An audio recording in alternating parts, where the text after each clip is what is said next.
भक्ति में मग्न है अयोध्या। जहां देखो वहां राम भक्त झूम रहे हैं। सबको राम का इंतजार है।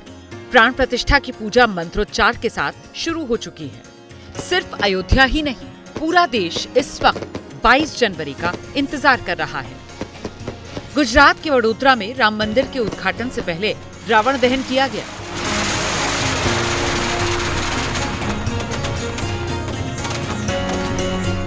वहीं देश की आर्थिक राजधानी मुंबई में भी प्रभु श्री राम की प्रतिकृति को रोशन किया गया। ये तस्वीरें मुंबई के ऐतिहासिक शिवाजी पार्क की हैं। अयोध्या से लेकर मुंबई तक लोग एक सूत्र में बंधे हैं। लेकिन इसमें भी हिंदुस्तान में राजनीति ना हो, ऐसा भला कैसे हो सकता है? राजनीति के खिलाड़ी राम पर भी जमकर बैटिंग कर रहे हैं। कांग्रेस समेत तमाम विपक्षी पार्टियों ने 22 जनवरी की प्राण प्रतिष्ठा में आने से इनकार कर दिया। लेकिन सर्द हवाओं के बीच लगातार हो रही सियासत से पारा गर्म है। अब लेफ्ट ने बीजेपी पर हिंदू राष्ट्र निर्माण का शगुफा छोड़कर नया बवाल खड़ा कर दिया है। उनकी आजादी की जो है कल्पना और भावना और जो देश की स्वतंत्रता आंदोलन की जो होना है, उसके अंदर पहले से ही बहुत अंतर था। वो एक कट्टरपंथी, हिंसावादी, फांसीवादी एक हिंदुत्व राष्ट्र का निर्माण चाहते हैं। वो समझते हैं कि मंदिर का उद्घाटन उस निर्माण का एक कड़ी है। सीताराम येचुरी हिंदू राष्ट्र की बात कर रहे हैं तो कांग्रेस के उदित राज का ताजा बयान भी सुर्खियों में है। उदित राज ने कह दिया कि दलितों का कलयुग 22 जनवरी के बाद शुरू होगा।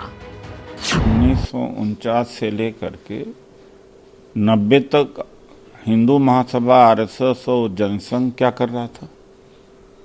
अगर मंडल कमीशन न आया होता तो आज राम मंदिर न बना होता। हजारों वर्ष से दलितों को गांव के किनारे बसाया जाता था और परछाई से भी सवर्ण अपवित्र हो जाते थे। भगवान राम कृष्ण ये तो हजारों वर्ष थे। क्या दुर्गति थी हम लोगों की। और हम लोगों का कलयुग शुरू होगा 22 के बाद। प्राण प्रतिष्ठा से ठीक पहले विपक्ष के इन बयानों का कितना असर 24 के चुनाव में पड़ता है, इसका पता तो मई में चलेगा। लेकिन दूसरी तरफ मिशन 400 पार का टारगेट लेकर चल रही बीजेपी ने कमर कस रखी है। पीएम मोदी के मंदिरों में साफ सफाई के संदेश के बाद बीजेपी के तमाम नेता मंदिरों की साफ सफाई में जुटे हैं। जेपी नड्डा, राजनाथ सिंह, योगी आदित्यनाथ जैसे बड़े नेताओं ने मंदिरों में सफाई की। बीजेपी ने 2 तरह के प्लान बनाए हैं। पहला प्लान 22 जनवरी से पहले और दूसरा 22 जनवरी के बाद। पहले प्लान के तहत नरेंद्र मोदी ने श्री राम जन्मभूमि मंदिर पर आज 6 स्पेशल स्मारक डाक टिकट जारी किए और साथ ही दुनिया भर में भगवान राम पर जारी टिकटों की एक पुस्तक का भी अनावरण किया। इसी तरह के कार्यक्रम 22 जनवरी से पहले सरकारी और पार्टी स्तर पर लगातार होते रहेंगे। जबकि 22 जनवरी के बाद के लिए अलग तरह की रणनीति पर पार्टी स्तर पर काम हो रहा है। बीजेपी ने अयोध्या दर्शन प्लान बनाया है। क्या है बीजेपी का अयोध्या दर्शन प्लान? इसको जानने समझने के लिए सीधे ग्राउंड से एबीपी न्यूज संवाददाता अभिषेक उपाध्याय ने डिटेल रिपोर्ट भेजी है।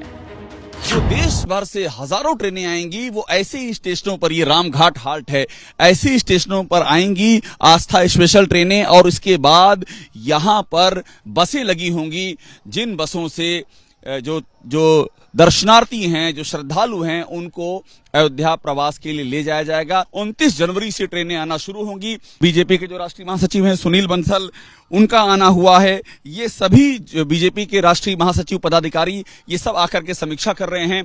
बीएल संतोष जो राष्ट्रीय महासचिव संगठन हैं, उनके मार्गदर्शन में, उनकी देखरेख में ये सब कुछ किया जा रहा है। बीजेपी की नजर इन आस्था स्पेशल ट्रेन्स के जरिए आस्था का ऐसा दीप जलाना है जिसका असर कुछ महीने में होने वाले आम चुनाव के नतीजों में नजर आए।